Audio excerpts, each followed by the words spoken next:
안녕하세요. 제이정입니다. 6월 13일 시험에 대해서 얘기를 해보려고 해요. 오늘 시험은 Part 1, Part 3, Part 4, Part 5 무난했다고 볼 수 있고 Part 2가 되게 특이했는데 제가 수년간 토익 스피킹 시험을 보면서 제 기억에는 한 번도 본 적이 없는 장면이 나왔어요. 원래 6개의 파트 중에서 하나의 파트만 아주 특이하거나 아주 어렵다고 난이도를 쑥 올리지는 않는데 이 사진이 너무나도 unfamiliar한 생소한 그런 사진이어서 난이도를 통째로 하나를 올렸습니다. Part 6가 질문 자체는 좀 짧고 해석도 쉬웠는데 그에 비해 답변이 되게 어려웠어요. 이 질문의 내용도 Part 6에서는 굉장히 특이하다고 볼 수 있는 내용이었습니다. 여기에서도 난이도 올라가고요. 자, 우선 시험에 대해서 상세하게 얘기를 파트별로 해볼게요. Part 1. 1번 지문은 Art Museum Tour에 대한 내용이었고 Art Museum 나왔고요. Modern, Ancient, Sculpture, European, Photography 이런 단어들이 보였습니다. 2번 지문은 지역 뉴스 내용이었고요. Local News, Council, 그리고 Proposal이라는 단어가 2번 나왔어요. Manufacturing, Automobiles, Motorcycles, 그리고 Airplanes. 많이 어려운 단어는 없죠? Part 2! 자, 오늘 문제가 되었던 Part 2. 공원에서 찍은 사진이었는데 카메라맨이 커다란 카메라, 삼각대 위에 놓여있는 커다란 카메라를 가지고 요 앞에 있는 남자를 찍고 있는 그런 사진이었습니다. 그 찍힘을 당하는 사람이 리포터 같기도 하고 아니면 무슨 인터뷰에 응하고 있는 사람 같기도 하고 이 장면이 되게 사진 묘사에서 정말 볼 수 없는 장면이거든요. 자, 우선 이 사진은 공원에서 찍은 사진입니다. This picture was taken at a place that appears to be a park. 공원처럼 보이는 장소에서 찍힌 사진입니다. 라는 문장이고 2번 문장 보실게요. 제가 여러분들의 조금 더 쉬운 이해를 위해서 문장의 번호를 매겨놨거든요. 2번 문장 보시면 The man in the left of the picture appears to be a reporter. 왼쪽에 있는 남자는 reporter처럼 보여요. 라는 문장입니다.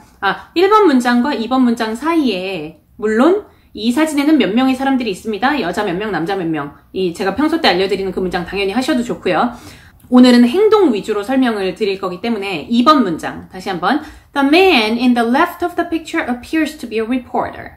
만약에 여기에서 1번 문장과 2번 문장에 둘 다 들어간 appears to be 이렇게 똑같은 표현을 연속적으로 반복을 하기에는 유창성이 떨어지게 들릴 것 같다라고 생각이 드신다면 다양한 방법이 있어요. appears to be를 seems to be로 한번 바꿔준다든지 아니면 1번 문장에서 a place that appears to be를 통째로 빼버리는 겁니다. 네, 통째로 빼버리고 This picture was taken at a park. 이런 식으로 장소를 묘사해 주는 것도 되게 좋은 방법이죠. 왼쪽에 있는 남자는 reporter 같은데 인터뷰 당하고 있는 것 같기도 하고 이렇게 좀 더 추가를 해주시고 싶으시다면 The man in the left of the picture appears to be a reporter or maybe he's being interviewed. 이렇게 추가를 해주실 수가 있겠고 사진의 오른쪽에는 한 남자가 그 reporter를 촬영을 하고 있었거든요. 촬영하다는 shooting이라는 단어 쓰셔도 되고 filming이라는 단어 사용하셔도 되겠습니다. In the right of the scene, there's a man filming the reporter. 커다란 카메라를 가지고를 추가해 주실 거면 with a big camera.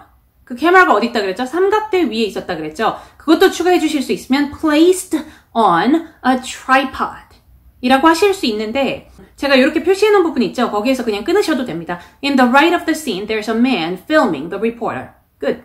하실 수 있고 조금 더 하실 거면 with a big camera. 끝. 거기서 끝내실 수 있고 placed on a tripod까지 가실 수도 있겠고요. 그 촬영하고 있는 남자 바로 옆에 여자가 있었는데 그 여자는요. 종이를 홀딩하고 있었는데 그냥 이렇게 잡고 있는 게 아니고 누구 보라는 것처럼 이렇게 치켜들고 있었어요. 그래서 holding보다는 holding up 하시면 좋겠습니다.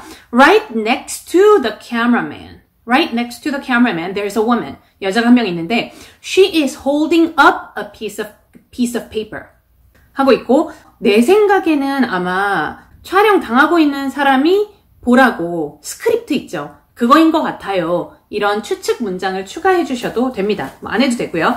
I'm assuming that 문장 하면 문장을 추측할 수 있습니다. 추측하고 있습니다. 이런 의미죠. I'm assuming that she is showing the script to the reporter. showing 무엇, to 누구 하면 무엇을 누구에게 보여주고 있다라는 뜻이죠. I'm assuming that she's showing the script to the reporter. 이렇게 사람 묘사하는 게 이게 너무나 뭐랄까 아주 특이한 시험이기 때문에 토익 스피킹 공부를 열심히 하시는 분들도 이런 장면은 뭐 내가 지금까지 본 문제집이라든지 뭐 교재라든지 아니면 인터넷에서 폭풍 검색을 해봤을 때도 이런 거는 본 적이 없다 하시는 분들이 많으실 거예요. 잘 이게 나오지 않는 문제이기 때문에 나오지 않는 사진이요. 장면 얘기하는 겁니다. 사물은 오히려 묘사하기가 그렇게 어렵지가 않았어요. 잔디, grass, bushes, 덤불, 좀 작은 나무들 있죠. 그리고 나무들, trees 이런 것들이 보였고 이런 사물들은 뭐 시험에 너무나 자주 나오는 그런 사물들이죠. 오늘 사진 묘사가 이랬네요. Part 3. 인터넷 사용에 대해서 출제가 되었고요. 4번 문제. 인터넷을 사용할 때 which로 질문이 시작을 했어요. 인터넷을 사용을 할 때 which 어떤 기기를 사용하냐라는 질문이었는데 컴퓨터가 바로 생각이 나죠. 네, 근데 시험 문제에 뭐가 들어있었냐면 컴퓨터 이외에 컴퓨터 말고라고 물어보았습니다. 그래서 컴퓨터를 얘기를 하시면 안 되고요. 그리고 얼마나 자주 how often 사용을 하냐까지 질문 안에 들어있었습니다. 자, 컴퓨터는 안 되니까 my phone 핸드폰을 사용하시면 되겠죠. 그리고 how often에 대한 답변으로는 뭐 almost every day 거의 매일 혹은 many times a day 하루에도 여러 번 이렇게 답변을 하실 수 있겠고요. 5번 문제. 인터넷을 사용할 때 인터넷 접속 시 주로 집에서 하냐? 왜? 이것도 뭐 괜찮은 문제네요. 난이도를 얘기하는 겁니다. yes라고 답변을 하셨다면 나는 주로 집에서 한다. 자기 전에 주로 뭐 이것저것 검색을 해본다 라고 하실 수 있겠고 no라고 답변을 하셨다면 no. 나는 주로 회사에서 한다. 왜냐하면 업무상으로 업무 때문에 여러 가지를 검색해야 되기 때문이다. 이런 답변을 하실 수 있었겠고요. 5번 질문을 답할 때 유용한 표현이 인터넷을 검색하다. 인터넷에서 뭐 이것저것 들어가 보다 라는 표현이 surf the internet 이라는 표현이 있고 surf the web 이라고 하셔도 되고요. 아니면 그냥 use the internet 이런 표현을 사용하실 수 있었겠습니다. 6번 질문. 이거는 조금 까다로웠어요. 친구랑 커뮤니케이션을 할 때 1번 이메일, 2번 instant messaging. instant messaging은 인터넷상으로 메시지를 즉각적으로 주고받을 수 있는 그런 시스템이죠. 3번 통화, 전화 통화. 시험에 1, 2, 3번이라고 번호가 매겨져서 나온 건 아니고 우리의 빠른 커뮤니케이션을, 편한 커뮤니케이션을 위해서 제가 숫자 달아놓은 겁니다. 자, 이메일을 한번 선택을 해보고 아이디어에 대해서 얘기를 해볼게요. Using email is free. 공짜다. 혹은 뭐 it doesn't cost anything. 공짜다. 조금 더 수준 있는 걸로 가서 이메일을 사용을 하면 종이가 안 들죠. 그래서 paperless is paperless라고 하실 수 있는데 그래서 it is more beneficial for the planet. 환경이나 우리 지구를 위해서 이게 조금 더 나은 방법이다 라는 수준 있는 그런 문장을 하실 수도 있지만 지금 생각을 해보면요. 1, 2, 3번 다시 보실게요. 질문에서 예시로 그 중에 하나 고르라고 준 1, 2, 3을 보면 이메일은 무료다. 공짜로 사용할 수 있다. 라는 아이디어를 가지고 그거를 2번에 적용해서 생각을 해보시고 3번에 적용해서 생각을 해보시면 인스턴트 메시징도 무료로 이메일만큼 무료로 이용 가능하지 않나요? 통화도 요새 일정 금액을 내면 이것도 그럴 것 같기도 하고 종이가 들지 않는다. 이메일은 종이가 들지 않죠. 환경에 분명히 좋은 요소입니다. 인스턴트 메시징은 종이가 드나요? 안 들죠. 통화하는 거는 종이가 드나요? 들지 않죠. 그래서 이런 아이디어들은 이 질문에 있어서 그렇게 좋은 아이디어가 아니에요. 왜냐하면 내가 1번을 골라서 1번 편을 들려고 했는데 1번 편을 들려고 말한 문장이 2번 편도 되고 3번 편도 된다면 이거는 논리가 뛰어난 답변이라고 할 수 없는 거죠. 이해가 되시죠? 예, 그렇기 때문에 뭐 공짜다라든지 종이가 들지 않는다처럼 다른 요소들에도 다 적용이 되는 이런 아이디어들은 별로예요. 예, 별로입니다.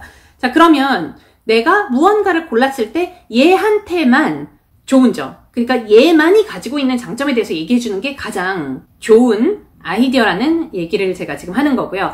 예를 들어서 이메일을 골랐을 때 I can reply when it's convenient for me. 내가 편할 때 답변할 수 있다. 통화를 하다가 얘가 나한테 뭐를 물어봤는데, 내 친구가 나한테 뭐를 물어봤는데, 내가 얘 지금 전화기 들고 있는데, 내가 화장도 지우고 뭐 이것저것 하고 옷도 갈아입고 좀 점심 같은 것도 먹고 나중에 시간이 될 때 얘한테 답을 하는 거는 정상이 아닌 거죠. 이렇게 이메일만의 장점에 대해서 얘기해주면 이게 좀 더 쉬운 문장, 간단한 문장이라 할지라도 더 좋은 문장이다를 말씀을 드리는 거고요. 통화의 장점은 그 사람의 목소리를 들으면 그의 감정을 조금 더 잘 해석할 수 있다. 이거는 통화에만 적용이 되는 아이디어인 거죠.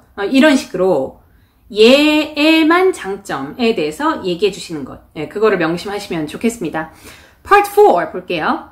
Conference 주제, 장소, 요일, 날짜. 오늘 Part 4는 아주 괜찮았습니다. 7번 문제. 날짜 언제냐? 그리고 모든 일정이 시작하는 시작 시간 언제냐라고 물어보았고요. 제일 위에 있는 날짜 그리고 시간 몇 시부터 몇 시까지라고 나와 있었으니까 시작하는 시간 얘기해 주시면 됩니다. 8번 문제는 내가 몇 시에 누구를 만나야 되는데 그 시간이면 모든 일정이 끝나지? 라고 물어봤어요. 근데 얘가 명시한 시간이 몇 시냐면 시간 7 정도, 시간 7이었던 것 같습니다. 시간 7의 도중 시간. 그러니까 어쨌든 모든 일정이 끝나기 전 시간을 명시를 했어요. 그러면서 이 시간이면 모든 일정이 끝나지? 라고 물어보았기 때문에 시간 8, 끝나는 시간을 얘기를 하시면서 아니다, 이 시간에 끝난다 라고 얘기해 주시면 되고요.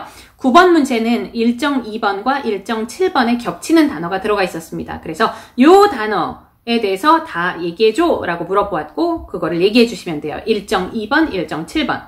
시간이랑 다 같이 얘기해 주시면 됩니다. Part 5. 무슨 커뮤니티 센터에서 우리 커뮤니티 센터를 오는 고객들, 사람들이 있을 거 아닙니까? 그 사람들이 10대 자녀들을 위한 공간을 좀 만들어줬으면 좋겠다 이런 요청을 많이 했대요. 네, 오늘 Part 5는 이렇게 두 명이 왔다 갔다 하면서 대화하는 내용이었습니다. 그게 신유형이죠. 그랬더니 화자 2번이 두 번째 화자가 우리 짐 있죠. 운동하는 공간. 옆에 있는 방이 있는데 그 방은 지금 우리가 사용을 하고 있지 않으니까 거기를 10대들이 즐겁게 놀 수 있고 편히 쉴 수 있는 공간으로 만드는 게 어떻겠냐 라고 얘기를 했어요. 듣기 안에서. 자, 그래서 결론적으로 얘네가 원하는 거는 뭐냐면 10대들이 편히 쉬고 함께 즐길 수 있는 공간으로 어떻게 하면 만들 수 있을까? 아이디어를 좀 내봐. 이게 나한테 원하는 것이었습니다. 아이디어를 뭐 몇 가지 드리자면 10대들이 뭘 좋아하는지 정확히 모르겠어요. 저는 뭐 추측을 해보자면 비디오 게임 같은 거 아니면 보드 게임 그런 거를 좀 준비해 놓자 하실 수도 있겠고 아니면 영화를 틀어줄 수도 있을 것 같아요. 그래서 play movies 라든지 아니면 prepare video games and board games 이렇게 하실 수도 있고 아니면 스낵 같은 거라든지 음료 같은 거를 먹으면서 즐겁게 놀 수 있는 prepare snacks and drinks 이런 것도 할 수 있을 것 같습니다. 듣기도 그렇게 빠르지 않았고 뭐 괜찮았어요. 오늘 part 5. part 6. 오늘 part 6 어렵습니다. 질문이 그렇게 어려운 건 아닌데 답이 어려워요. 재미있는 광고, 사람들을 즐겁게 해주는 광고 있잖아요. 그런 광고가 가장 효과적이다. 에 동의하니 비동의하니? 라는 질문이었고요. 재미있는 광고가 제일 효과적이다 라고 하실 거면 사용할 수 있는 아이디어들이 재미있는 광고들이 기억에 남죠. 그래서 재미있는 광고가 memorable 해서 기억에 남는다 하실 수 있겠고 똑같은 말이지만 재미있는 광고는 좀 길게 지속되는 그런 인상을 남긴다 해서 재미있는 광고라고 제가 뒤에 붙여놨죠. 복수라는 말입니다. 재미있는 광고 leave a long-lasting impression. 요거 두 문장은 의미는 비슷한데 어쨌든 뭐 단어들이 다르고요. 사람들의 기억에 남으면 구매하는 확률이 좀 높아지겠죠. 이런 얘기를 하실 수가 있겠고 또 advertisements have to, 광고는 뭘 해야만 하나요? 소비자들이 우선 광고에 집중하게 만들어야 하지 않겠나요? 그죠? Advertisements have to make consumers 밑줄. make 누구 밑줄 하면 누구를 밑줄하게 만들다 라는 의미입니다. 그래서 have to make 누구 밑줄 했으니까 누구를 밑줄하게 만들어야 된다. 네, 광고는 사람들이 광고에 집중하게 만들어야 되잖아요. 그래서 advertisements have to make consumers want to spend time listening to what they have to say. 그 광고가 전달하고자 하는 메시지에 집중할 수 있게, 집중하고 싶게 만들어야 된다. If the advertisements are boring, 만약에 광고가 지루하다면 people will not want to spend time watching them or listening to them. 만약에 광고가 지루하면 사람들이 그 광고를 보거나 듣고 싶어 하지 않는다라고 했는데 밑줄을 조금 더 쉽게 바꿔보면 이 두 개의 밑줄 다 그냥 pay attention 이 정도로 바꾸셔도 괜찮겠습니다. Advertisements have to make consumers pay attention. 조금 더 길게 할 수 있으면 pay attention to the advertisements. 예, 두 번째 밑줄도 마찬가지고 사람들이 그 광고를 보지 않으면, 안 보면 효과적인 광고, 효율적인 광고가 아니죠. 이런 문장을 하실 수도 있겠고 나의 경험을 추가하면 좋은데 나의 경험은 오히려 이 부분은 어렵지 않게 나도 TV를 볼 때 광고가 지루하면 TV 꺼버린다. 이런 나의 경험에 대해서 좀 지어내서 얘기를 하실 수도 있겠고요. 토익 스피킹 시험이잖아요. 그죠? 시험이라서 아주 쉽기야 하겠냐마는 그래도 Part 3의 4, 5번 문항이 난이도 오늘 좀 쉬운 편이었고 요즘에는 믿고 보는 Part 4도 우리의 믿음을 저버리지 않고 난이도 괜찮았습니다. Part 5도 할만했고 그랬는데도 불구하고 Part 3의 6번 문항이 답변이 까다로운 편이었고 그 다음에 Part 2의 사진 묘사랑 Part 6의 의견 말하기가 아주 크게 한 방씩 날려서 오늘 시험 난이도는 7.5로 정했습니다. 네, 전체 난이도 7.5. 네, 오늘 후기는 여기에서 마무리할게요. 바이바이.